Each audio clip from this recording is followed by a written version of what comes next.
حضرت علی رضی اللہ عنہ کی خصوصیات میں سے ایک منفرد خصوصیت آپ کی خانہ کعبہ کے اندر ولادت ہے۔ یہ حضرت علی رضی اللہ عنہ کی مخصوص خصوصیت ہے۔ نہ اس سے پہلے کسی کو یہ شرف نصیب ہوا ہے اور نہ ہی اس کے بعد کسی کو ہوگا۔ یہ کرامت اور معجزہ الہی ہے جو اللہ پاک نے دنیا کو دکھایا۔ امیر المومنین حضرت علی رضی اللہ عنہ مکہ میں مسجد الحرام کے اندر جمعہ کے دن 13 رجب کو پیدا ہوئے۔ آپ علیہ السلام کی ولادت کے وقت عام الفیل، وہ سال جس میں ابرہہ نے ہاتھیوں کے ذریعے خانہ کعبہ پر حملہ کیا تھا، اس واقعے کو 30 سال کا عرصہ گزر چکا تھا۔ آپ کے علاوہ نہ کوئی خانہ کعبہ میں پیدا ہوا ہے اور نہ ہی کوئی اس کے بعد اس منزلت اور عظمت کو حاصل کر سکے گا۔ حضرت علی رضی اللہ عنہ خانہ کعبہ کے اندر مکہ میں پیدا ہوئے اور کسی کو نہ اس سے پہلے اور نہ اس کے بعد یہ شرف حاصل ہے اور نہ ہی کسی کو ہوگا۔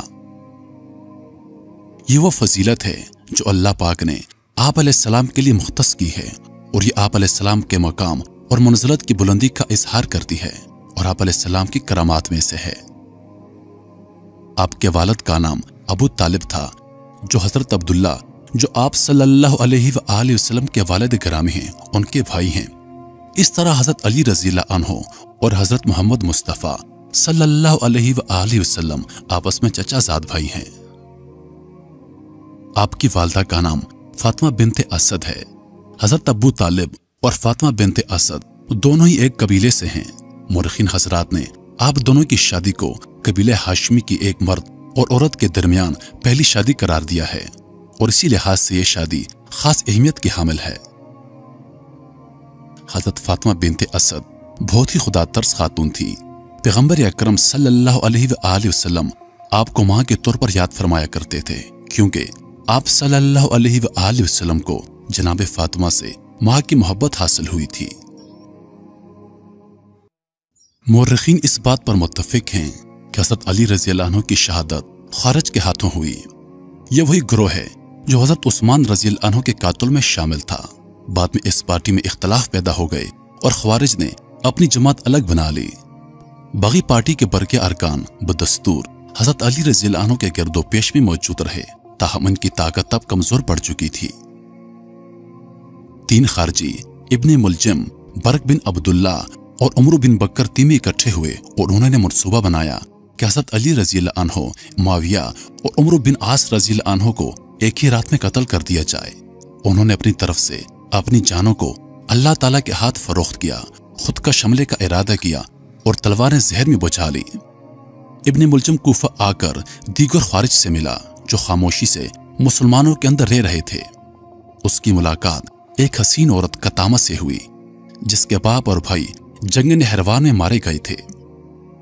ابن ملجم اس کے حسن پر فریفتہ ہو گیا اور اسے نکاح کا پیغام بھیجا۔ قطامہ نے نکاح کی شرط یہ رکھی کہ حضرت علی رضی اللہ عنہ کو قتل کر دیا جائے۔ ایک خارجی شبیب نے ابن ملجم کو روکا بھی اور حضرت علی رضی اللہ عنہ کی اسلام کے لیے خدمات کا حوالہ بھی دیا، لیکن ابن ملجم نہ مانا۔ اس نے نہایت ہی سادہ منصوبہ بنایا اور صبح تاریکی میں چھپ کر بیٹھ گیا۔ حضرت علی رضی اللہ عنہ جب فجر کی نماز کے لیے مسجد کی طرف آ رہے تھے تو اس نے آپ پر حملہ کر کے آپ کو شدید زخمی کر دیا۔ اس کے بقیہ 2 ساتھی جو حضرت معاویہ اور عمرو رضی اللہ عنہ کو شہید کرنے روانہ ہوئے تھے ناکام رہے۔ برق بن عبداللہ جو حضرت معاویہ کو شہید کرنے گیا تھا انہیں زخمی کرنے میں کامیاب ہو گیا، لیکن انہوں نے اس سے پکڑ لیا۔ حضرت عمرو اس دن بیمار تھے، اس وجہ سے انہوں نے فجر کی نماز پڑھانے کے لیے خارجہ بن قذافہ رضی اللہ عنہ کو مقرر کیا تھا۔ خارجی عمرو بن بکر نے عمرو بن عاص کے دھوکے میں خارجہ کو شہید کر دیا۔ اس کے بعد وہ گرفتار ہو گیا اور مارا گیا۔ حضرت علی رضی اللہ عنہ کو وفات سے پہلے کچھ وقت مل گیا جسے آپ نے اپنی بیٹوں کو وصیت کرنے میں صرف کیا۔ اس عالم میں بھی آپ نے جو باتیں ارشاد فرمائی وہ آب سرچ لکھنے کے لائق ہیں۔ آپ نے حسن اور حسین رضی اللہ عنہ کو بلوایا اور ان سے فرمایا، میں تم دونوں کو اللہ سے ڈرنے کی وصیت کرتا ہوں، دنیا کے پیچھے ہرگز نہ لگنا، خواہ دنیا تم سے بغاوت ہی کیوں نہ کر دے۔ جو چیز تمہیں نہ ملے اس پر رونا نہیں، ہمیشہ حق بات کہنا، یتیموں سے شفقت کرنا، پریشان کی مدد کرنا، آخرت کی تیاری میں مصروف رہنا، हमेशा जालिम के दुश्मन और मजलूम के हामी रहना, किताब अल्लाह के अहकामात पर अमल करते रहना। अल्लाह के दीन के मामले में किसी मलामत करने वाले की मलामत से मत घबराना। फिर खास तौर पर हज़रत हसन रज़ी अन्हो से फरमाया, मेरे बेटे, तुम्हारे लिए मेरी ये वसीयत है कि अल्लाह से डरते रहना, नमाज वक्त पर अदा करना, ज़कात को उसके मसरफ में खर्च करना, वुज़ू को अच्छी तरह करना, क्योंकि बगैर वुज़ू के नमाज नहीं होती, ज़कात ना देने वाले की नमाज भी कबूल नहीं होती, हर वक्त गुनाहों की मग़फ़िरत तलब करना, गुस्सा पी जाना, सुलह रहमी करना, जाहिलों से बर्दबारी से काम लेना, दीन में तफ़क़्क़ुह हासिल करना, हर काम में साबित कदमी दिखाना, कुरान पाक पर लाज़मी अमल करते रहना, पड़ोसियों से अच्छा सलूक करना, नेकी की तलकीन करना और बुराइयों से इज्तनाब की दावत देते रहना, खुद भी बुराइयों से बचते रहना। जब वफात का वक्त आया तो फिर ये कुरानी आयत पर मुश्तमिल वसीयत फरमाई, बिस्मिल्लाहिर्रहमानिर्रहीम। ये वो वसीयत है जो अली इब्न तालिब ने की है।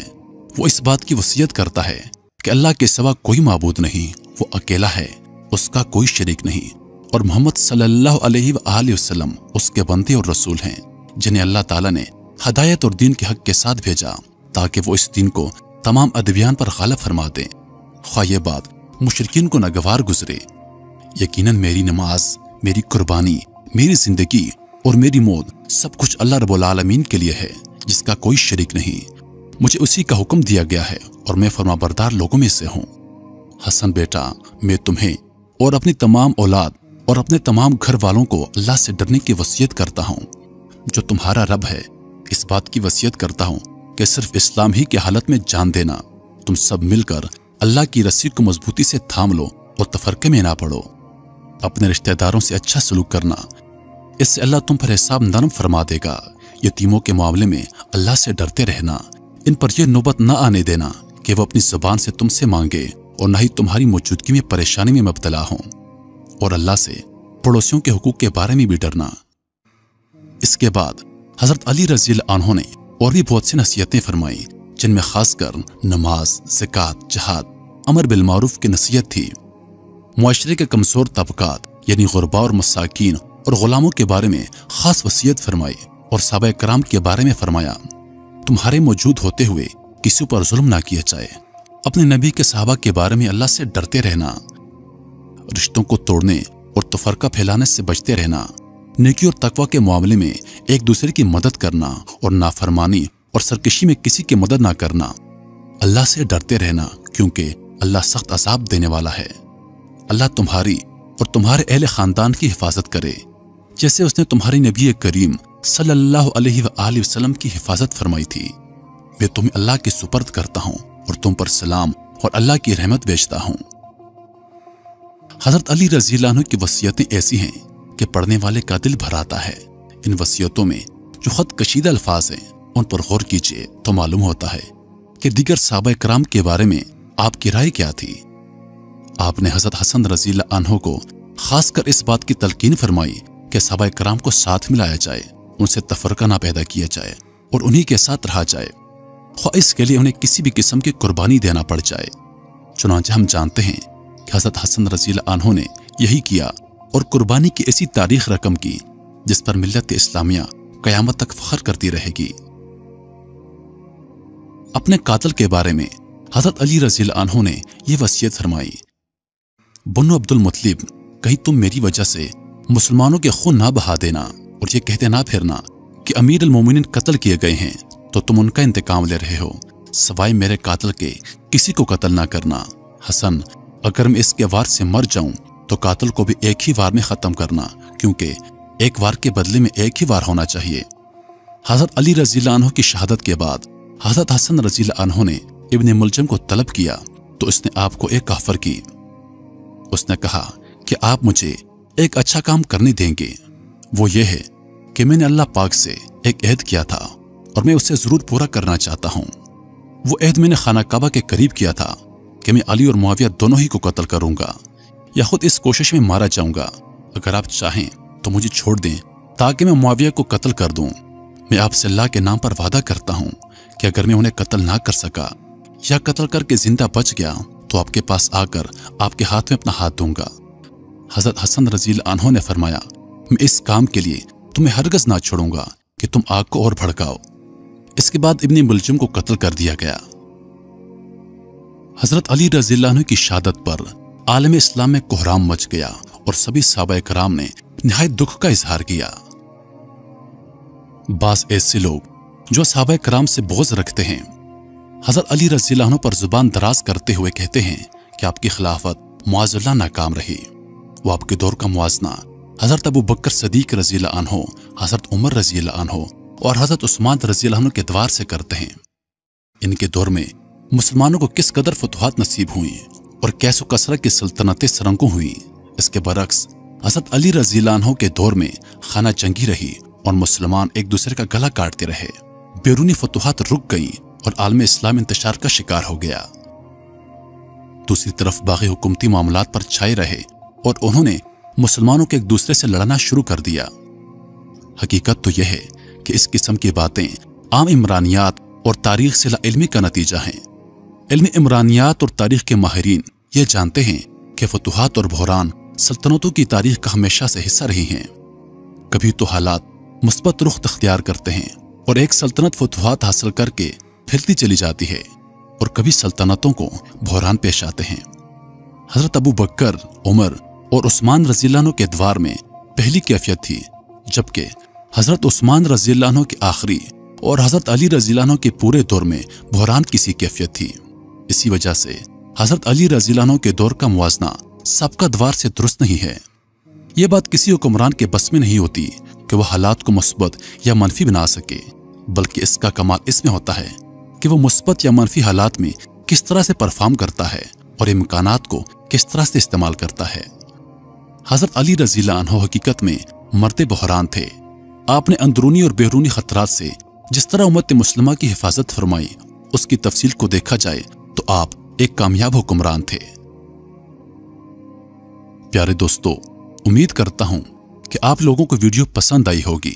मजीद ऐसी वीडियोस देखने के लिए हमारे चैनल को सब्सक्राइब करें और दिन की ताज़ा तरीन अपडेट्स के लिए चैनल पर मौजूद घंटी के बटन को दबा दें ताकि हमारी वीडियोस सबसे पहले आप तक पहुंचें। अपनी दुआ में याद रखिएगा। जिंदगी रही तो अगली बार एक और वीडियो लेकर आपकी खिदमत में हाजिर होऊंगा। तब तक के लिए खुदा हाफिज। अल्लाह पाक आप सबका हाफिज होने के हबान। वालेकुम अस्सलाम।